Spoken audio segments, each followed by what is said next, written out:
I mean, seriously, is there anything more magical than being able to sit down with somebody who hates your guts and having a conversation, and by the end of it, they don't hate your guts anymore, and they actually kind of like you, and you kind of like them? I mean, that's amazing.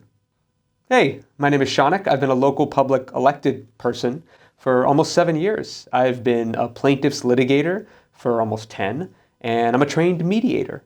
And in all of those roles, part of my job, a big part of my job, has been dealing with some very upset people. So I thought I would share with you some of the things I've learned in, I guess, a combined 20 years of experience about how to connect with someone who is very, very upset. It's not about you.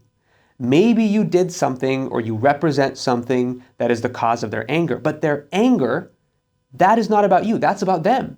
That is them reacting to a situation or a set of actions. So when you get defensive, when you get angry, when you start to think, well, hey, actually, and push back, well, then you're making it about you.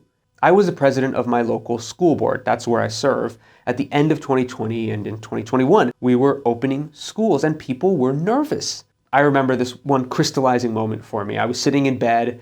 It was the end of 2020. I was scrolling through my phone responding to messages from very, very upset community members. And I got one from this gentleman. He said, "How much space do you have in your backyard for children's graves? Because all of their deaths are going to be on your hands." And my first reaction, I was so freaking mad. I was sitting next to my newborn daughter. I was like, how could you ask me that question?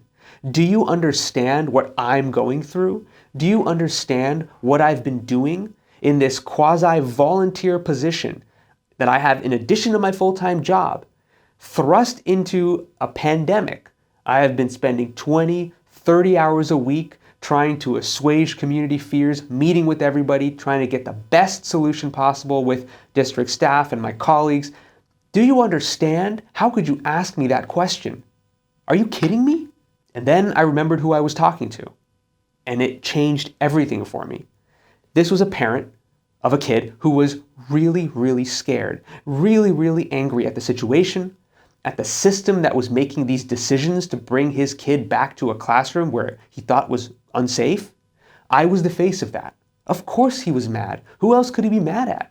And my entire mental model just shifted unconsciously from seeing him as someone who was angry at me to just seeing him as someone who was angry. And those sound kind of similar, but they're two very different things because all of a sudden the me part was taken out of it. And I could just see him as someone who was upset with the circumstances, whether or not I was involved in those circumstances. He was upset at the circumstances, and that, taking the defensiveness, my defensiveness out of it, let me get closer to him to start that connection. And that is super important. The very first step you can take to begin that connection, to cut through whatever you may bring, is to understand that this anger is not about you. It is about them. The second thing is emotion can't be wrong. You know, we often approach these kinds of highly charged situations with judgment. Like, they're wrong to be angry. There's no reason for them to be this mad about that. But anger is like hunger. You know, it's not wrong. It just exists. Now, you could disagree about the position that they're taking. You can disagree about the circumstances around the anger. You can take a different position. You can argue and you can debate and you can have a conversation. But the judgment of you shouldn't be angry, that trips you up. That gets you into trouble because that takes away from the connection you're trying to build. Instead, take the judgment away. Validate the emotion. It exists. It's there. And it needs to be validated for that connection to grow. I can see that you're really frustrated about this. I can hear the anger in your voice. I can tell that this has been so difficult for you and your family. And I want to understand a little more about the situation. You don't have to agree with them.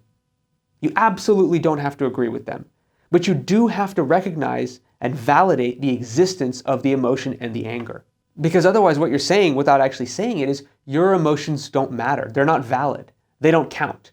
And dismissing somebody's emotions that objectively do exist is like a surefire way to escalate the situation more. It's a surefire way to make them feel like they're being dismissed, sidelined, that you don't care. And remember, it takes a lot to come to a place when you're angry with someone and have a conversation with them. And the fact that they're there, it means they have taken a step towards that connection, even though it may not feel like it. And you've got to do your part to connect back. The third is calm is contagious. We naturally mirror each other when we speak. When you have a conversation next, just notice this, that as the speaker gets more and more animated, you will find yourself matching that energy. We hype each other up, and we do it without even realizing it. And when you're in a conversation with someone who's angry or upset, you will match that energy. You will feel it happen. When you're in that situation, you can use this to the opposite effect. You can bring the energy down just by behaving in that way. So when the other person acts more animatedly, more emphatically, you can lower your voice a register, and you can talk a little slower, a little calmer. You can pause a little more. You can slow down your movements. You can have a little less tense expression on your face, loosen your shoulders, plant your feet on the ground, take deep breaths between talking, and answer them in a way that is slower and calmer, and you are being respectful of what they're saying, you're understanding what they're saying, but you're bringing the energy level down. And you will see this, and it will be amazing. They will match that energy, and slowly their register will begin to come down, and their energy will begin to come down, and you will slowly diffuse that situation. The fourth thing is don't perform. Don't BS. That's the thing that everybody can smell. They know when you're BSing them. So just don't do it. Be earnest. Be yourself. Don't put on airs. Don't try and inject humor into the situation if you're not a funny person. Don't try too hard to be overly polite because you'll come off as stiff. Be vulnerable. Don't be afraid of admitting if you were wrong, or if you wished you could have done something slightly differently, or even if you just wish the situation could have been different. You don't have to be afraid of showing weakness. If your goal is to connect with the other person, then admitting those gaps and those weaknesses, being vulnerable, is the best way to build credibility. You're putting yourself out there. And if you're putting yourself out there, the other person is going to do the same. By the way, having a conversation with an angry person over text or email, absolute no-no. Like that falls into this bucket of, performing, because they just don't know what your deal is. They can't read tone. Something you intend to be nice or kind could come off as sarcastic. I mean, you just can't have an effective connection with somebody who is already angry at you over email. So don't do it.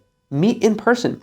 Not even by phone, just face to face. Our brains absorb all this data, micro expressions, body language, tone. Give them as much data as you can to understand, to really internalize it. You're here to connect, to be earnest and real, and to solve the issue. And you're not doing yourselves any favors if you're just doing it by email or text, and even by phone. Just meet in person. It's hard, but do it. Number 5 is respect the messenger. We've talked about ways to get past that initial sort of emotional blockage to connecting. And now that we're there, remember that the person is different than the issue. And that person is deserving of your respect, no matter how backwards you think their thinking is on the issue. In local politics, for example, we all share the same town. And so someone who comes to me really upset about something is like my neighbor, or a parent of one of my kids' friends from school, or someone who I see at the grocery store. We all live and work together side by side. And if you can't respect a person in your community with whom you share resources and friends and space, then you're never going to be able to connect with them. The best example of this one I have is there were a group of folks in the school district who were really upset about some things, and they tried to recall me from office. And they didn't get enough signatures, so the recall failed, but the spokesperson for the recall group gave these interviews in the newspaper, and they said some really ugly things about me, just untrue, hurtful, and I was heated. But I reached out to him, and I said, "Can we get coffee?" And we went to this place, we sat down, and it took everything in my power to just remember it's a person who is worthy and deserving of my respect, who lives and works in this community with me. Very hard thing to do. For me, very hard thing to do for him. He did not like me. And you gotta believe that he was doing the same thing because he was there with me. It's not easy. But remember that when you are separating the person from the issue, you are starting a connection already. And we had a 3-hour conversation. And by the end of it, I wouldn't say that we were friends, but we were friendly. And we have had some great conversations since then. He does not say mean things about me anymore in the paper. I mean, seriously, is there anything more magical than being able to sit down with somebody who hates your guts and having a conversation, and by the end of it, they don't hate your guts anymore, and they actually kind of like you, and you kind of like them? I mean, that's amazing. And imagine if we could all do that with everybody who we dislike. What an amazing place this world would be. So just respect the messenger. Separate the person from the issue and the emotion. It's so hard to do, but if you do it, you will see such a difference in how you interact and connect with somebody who is upset. The next is find the shared value. This seems like common sense, and it kind of is, but it's so hard to do. I mean, someone who is really mad at you, and if that person fundamentally disagrees with you on everything, I'm not going to find the shared value. Are you kidding me? That person is the antithesis of everything I believe and value. We don't have shared value. There's always common ground. There's always shared value. It's a little like, respect the messenger, right? Like, separate the person and the respect you should have for the person with the issue. You can find common ground, whether it's a common space you share, like we live in the same neighborhood, we're part of the same community, our kids go to the same schools, and we value those schools. I mean, that's a shared value. And maybe you're in a relationship with the person who's angry, and you both just want each other to be happy. You care about each other. It's a shared ground. All these 6 things are just about finding places where you can establish an anchor and build bit by bit on that until you've built this bridge of connection. You're just reaching out. There you go, 6 things. If you already knew all this information, then maybe it'll be a reminder. I know that I need the reminder all the time because it's very hard not to get defensive when somebody is upset at me. If you didn't know the information, then maybe it'll be useful and you use it, and then drop a comment below and tell me how it went. If you have any better ideas, tell me, and I'm happy to try them and share them around. So good luck out there, and I hope to see you next time.